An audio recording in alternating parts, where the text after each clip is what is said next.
ناظرین welcome to back. ہم اپنے پروگرام کا دوبارہ آغاز کرتے ہیں. جناب بھٹو صاحب، صورتحال یہ ہے کہ کراچی کو بچانا ہے. کراچی کے عوام محبوس ہو چکے ہیں، کراچی کے عوام قیدی ہو چکے ہیں. اس کی تمام مارکیٹیں، وہ صدر کی مارکیٹ ہو، بولٹن مارکیٹ ہو، فلاں مارکیٹ جتنی بھی ہیں، وہاں بھتہ مافیا نے لوگوں کی زندگی تنگ کر دی ہے. انڈسٹریل زون جو ہے وہ تباہ ہو چکا ہے. وہ کون سی طاقتیں ہیں جو کراچی کو برباد کر رہی ہیں؟ اور یہ ایک سازش ہے کراچی کے خلاف، کراچی نہیں پاکستان کے خلاف سازش ہے. کیا جماعت اسلامی کسی مشرقی پاکستان جیسے سانے کا انتظار کر رہی ہے کہ کراچی میں بھی کوئی ایسا سانے اور پاکستان میں ہو جائے؟ یہاں دن رات گولیاں چلتی ہیں، کسی سیاسی گروہ کو یہاں کام کرنے کی اجازت نہیں ہے، اور وہ ایک گروہ جو ہے وہ پورے کراچی پہ چھایا ہوا ہے، یعنی اس نے غلام کر رکھا ہے. جماعت اسلامی کیا کردار ادا کر سکتی ہے اس کے لیے؟ میرے بھائی، بات یہ ہے کہ جماعت اسلامی ایک حزب اختلاف کی جماعت ہے اور ایک اسلامی جمہوری جماعت ہے.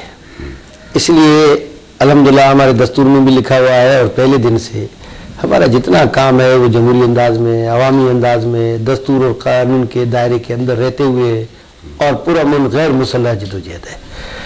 لیکن الحمدللہ آج بھی اگر یہاں کام ہے تو جماعت اسلامی کا ہے. کوئی واقعہ ہو جائے، سب سے پہلے عافیہ کے لیے یہاں کس نے سارے جل سے جلوس کیا؟ ہم نے کی. مہنگائی کے خلاف کس نے ریلی نکالی؟ الحمدللہ صرف جماعت اسلامی نے نکالی. ابھی ناموس رسالت کے لیے 3 دینی جماعتوں کے ساتھ مل کے ہم نے سب کچھ کیا ہے. اور اللہ کی مہربانی ہے کہ جماعت اسلامی واحد جماعت ہے جو اس وقت کھڑی ہوئی ہے اور قوم کی اور امت کی نمائندگی کر رہی ہے. جہاں تک آپ نے یہ کہا کہ بھئی یہاں قبضہ ہے، تو اس سے کوئی شک نہیں ہے. سپریم کورٹ نے بھی فیصلہ دیا ہے. محترم نعمت اللہ خان سابق سٹی ناظم بھی ہیں، انہوں نے وہاں مقدمہ دائر کیا تھا کہ یہاں کے پارکس اور امیونٹی جو پلاٹس ہیں اس پہ جو ہے قبضے کیے گئے ہیں اور پارٹیوں کے دفتر بنائے گئے ہیں، دہشت گردی کے اڈے بنائے گئے ہیں، اور سپریم کورٹ نے اس کے اوپر فیصلہ دیا ہے. ہم تو یہ دیکھ رہے ہیں کہ آیا سندھ حکومت اس پہ عمل کرتی ہے یا نہیں کرتی ہے. اسی طرح سے یہاں کا عوام جو ہے وہ بھی پر امید ہے اور پر عزم ہے. الحمدللہ یعنی کھالوں کے لیے بھی سب تشدد کے باوجود لوگوں نے کھان لینے سے انکار کر دیا. یہ عجیب بات ہے. اسی طرح سے اگر موقع ملے اور تو انشاءاللہ یہ پورا کراچی جو ہے ریوولٹ کرے گا.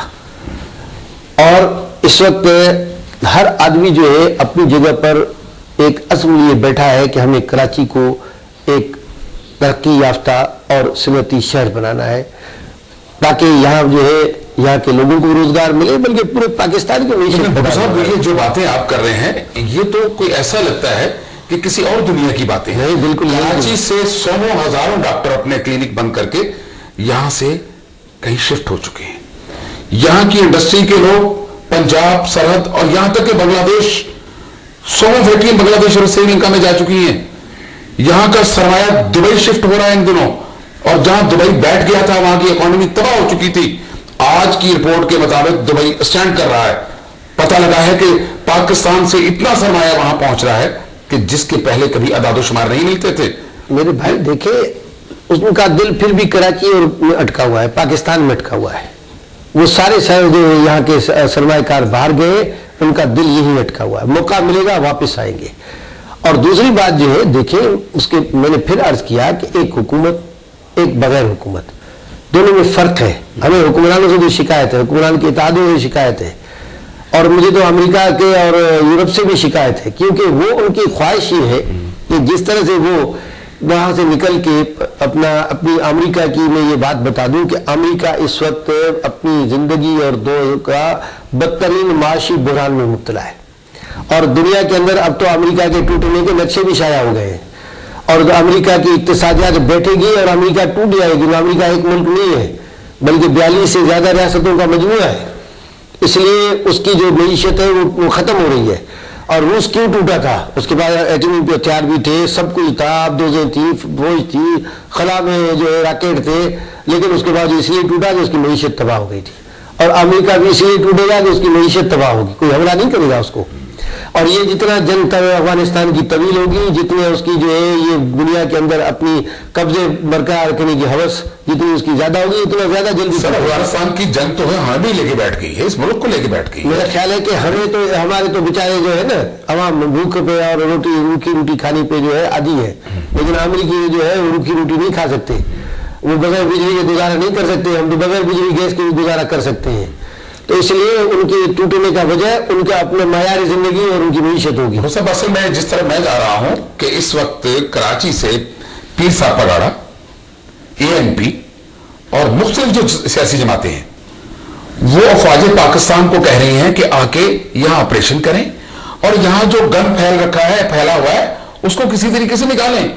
کیونکہ مشرقی پاکستان میں بھی یہی صورتحال ہوئی تھی کہ ہم نے دیر کر دی تھی، ہم نے بہت دیر کر دی تھی کہ وہ آپریشن شروع نہ کر سکے. کیا کراچی میں بھی جو لوگ فوج کو بلا رہے ہیں آپریشن کے لیے کہ کیا واقعی ایسے حالات ہیں؟ اور جماعت اسلامی بھی چاہ رہی ہے کہ فوج کو بلایا جائے. جی ہم تو نہیں چاہتے. میرا خیال ہے پیر صاحب ظاہر ہے ایک پارٹی کے سربراہ ہے، ان کا فیصلہ ان کا اپنا فیصلہ ہے، ہم اسے اختلاف کرتے ہیں. اسی طرح جہاں تک ANP کا تعلق ہے تو ANP بیچاروں کو زندگی میں پہلی مرتبہ سیٹ ملی ہے یہاں سے ایک، تو وہ تو سمجھتے ہیں کہ پتہ نہیں کیا ہو گیا ہے.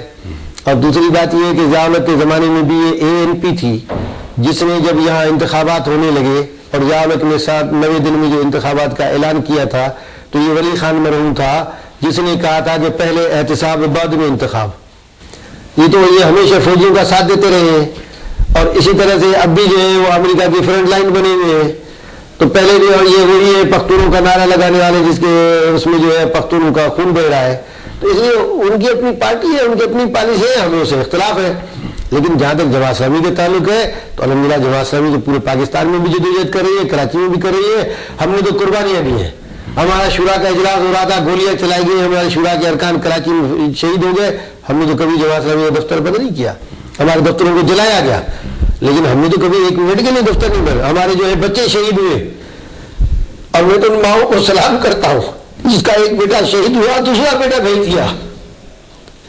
تو ہم نے تو قربانیاں دے کے کراچی کے امن کو اور کراچی کی ترقی کو برقرار رکھا ہے. تو اس لیے میں عرض کروں کہ ہمارے تو کوئی گھر کا ایسا نہیں ہے جس میں شہید نہ ہو اور کوئی آدمی ایسا نہیں ہے جو شہادت کی آرزو میں رکھتا ہو. تو اس لیے ہم تو اپنی جان ہتھیلی پہ لے کے کام کر رہے ہیں اور انشاءاللہ فتح ہماری ہوگی. اب تو کی حالت یہ ہے کہ یہاں پر آپ دیکھیں کہ یہ جو ابھی الیکشن ہوئے 2008 کے، کوئی یہاں جو ہے پولنگ اسٹیشن پہ آدمی نہیں تھا ووٹ ڈالنے والے، اور جب ٹھپے لگا کے ووٹ ڈالے گئے تو لاکھوں میں ووٹ نکلے. تو یہ تو اب ساری دنیا کے سامنے ہے. میں سمجھتا ہوں کہ یہ جو چیز ہے یہ رائے گان نہیں بنائیں گی.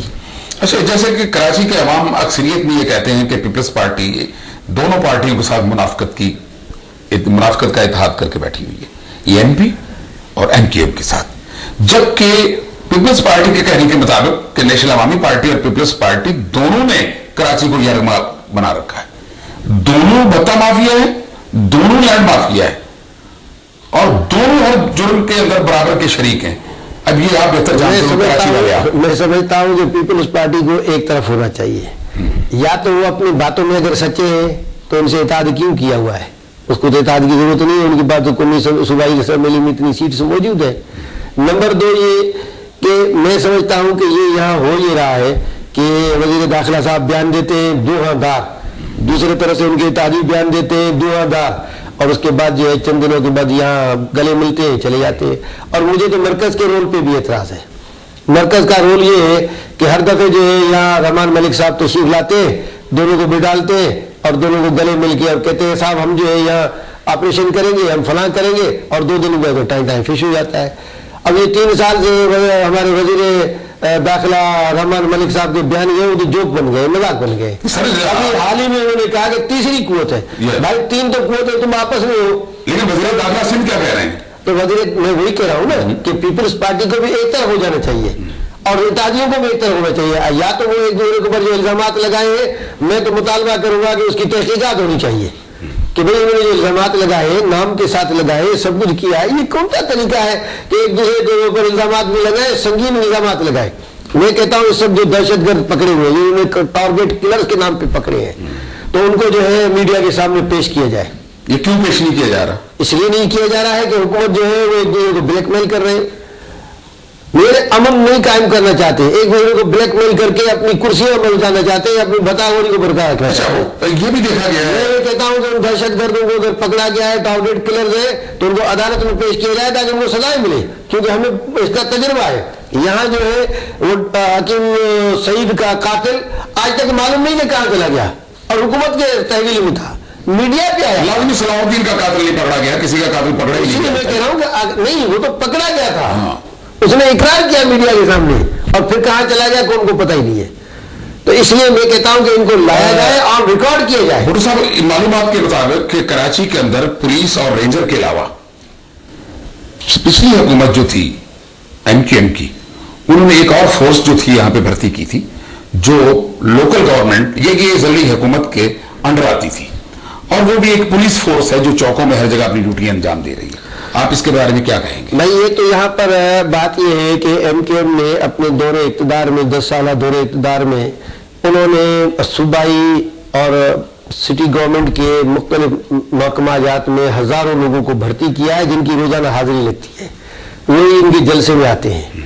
میں تو ابھی پوچھتا ہوں کہ حکومت نے، یہ موجودہ پیپلز پارٹی کی حکومت نے اور MQM نے سن 2008 کے الیکشن کے بعد آپس میں بیٹھ کے اور ایک فیصلہ کیا کہ 45% ملازمتیں MQM کو دی جائیں گی اور 55% ملازمتیں پیپلز پارٹی کو دی جائیں گی۔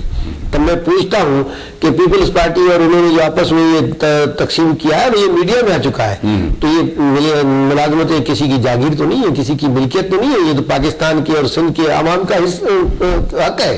تو اس طرح سے بندر بانٹ کس کے لیے؟ اس کا مطلب میرٹ کا جو ہے گلا گھونٹا گیا ہے۔ میں آپ کے اس ٹی وی کے حوالے سے چیف جسٹس آف پاکستان سے مطالبہ کروں گا کہ ان حقائق کو جو اخبارات میں آئے ہیں اور یہ کہ ملازمتوں کی تقسیم ہے 45 اور 55%، اس کی تحقیقات کرائی جائے اور میرٹ پہ دیے جائے، غریب کے بچے کو نوکری ملے تاکہ اہل کو نوکری ملے۔ یہ جو پارٹی نوازی اور اپنے جیالوں کو نوکری دینا اور نہیں بھٹو صاحب، یہ بھی کہا جا رہا ہے کہ وہ ملازمتیں بک رہی ہیں، ان کی قیمتیں لگ رہی ہیں۔ میں وہی کہہ رہا ہوں نا، اور وہ قیمتوں میں بک رہی ہیں یہاں پر۔ میں چیف جسٹس صاحب چھوٹی چھوٹی چیزوں کو تو نوٹس لیتے ہیں، یا جو ہے اتنا بڑا معاملہ جو ہے آیا ہے سامنے، اس کا بھی ان کو نوٹس لینا چاہیے تاکہ قوم کو پتہ چلے کہ غریب کے بچے کو نوکری کیوں نہیں مل رہی ہے۔ یہ جو پیڈ کارڈ کے اپنے بچوں کو پڑھاتا ہے وہ اس کو نوکری نہیں ملتی۔ یہ اس لیے میں سمجھتا ہوں یہ تو ہمارے سندھ کے غریبوں کے حقوق پہ ڈاکہ ہے، اور انشاءاللہ ہم اس کے لیے آواز اٹھا رہے ہیں، مزید اٹھائیں گے۔ بھٹو صاحب، اگر کوئی ایسا وقت خدا نہ کرے کراچی پہ آتا ہے جیسی سازشیں ہو رہی ہیں اس وقت جہاں ہم کھڑے ہیں، تو عوام جماعت اسلامی سے امید رکھتے ہیں کہ وہ اس ملک کو بچائے گی، اس کا تحفظ کرے گی، کیونکہ کراچی میں سیاسی طور پہ سابقہ ادوار جو ہیں وہ جماعت اسلامی کے رہے ہیں۔ جماعت اسلامی نے سیاست کی ہے، قومی اسمبلی کی سیٹیں ہوں، بلدیات ہو، ہر جگہ پہ عوام کو ریلیف دیا ہے۔ کراچی کے عوام آج بھی آپ سے توقعات رکھ کے بیٹھے ہوئے ہیں، اور ہمارے اس پروگرام میں بھی ہم یہی چاہیں گے کہ آپ جو بھی پیغام کراچی کے عوام کو دینا چاہتے ہیں اس پیغام میں امن اور سکون کا پیغام ہو، کیونکہ یہ شہر امن کا گہوارہ رہا ہے۔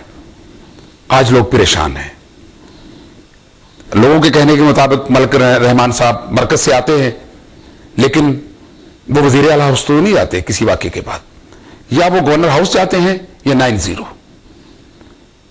اس کے بارے میں بھی آپ کراچی کے لوگ بہتر جانتے ہوں گے کہ وہ اپنی حکومت سے کیوں نہیں ملتے، اور وہاں ملنے کے بعد ہر چیز جو ہے، ہر واقعہ جو ہے اسے سمیٹ دیا جاتا ہے۔ میں آپ سے اجازت چاہوں گا۔ ناظرین، یہ پروگرام بھی ہم نے کراچی کے موجودہ حالات پر جناب اسداللہ بھٹو صاحب سے دو بدو کیا ہے اور ان کی رائے لی ہے۔ ان کے کہنے کے مطابق جماعت اسلامی آج بھی کراچی اور پورے پاکستان میں اپنا کردار ادا کرنے کے لیے تیار ہے، وہ خواہ ٹیبل پہ ہو یا کہیں اور جگہ پر۔ کسی بھی سیاسی گروہ سے بات چیت کی جا سکتی ہے کراچی میں امن لانے کے لیے اور پاکستان میں امن لانے کے لیے۔ ناظرین، اسی کے ساتھ میں آپ سے اجازت چاہوں گا۔ خدا حافظ۔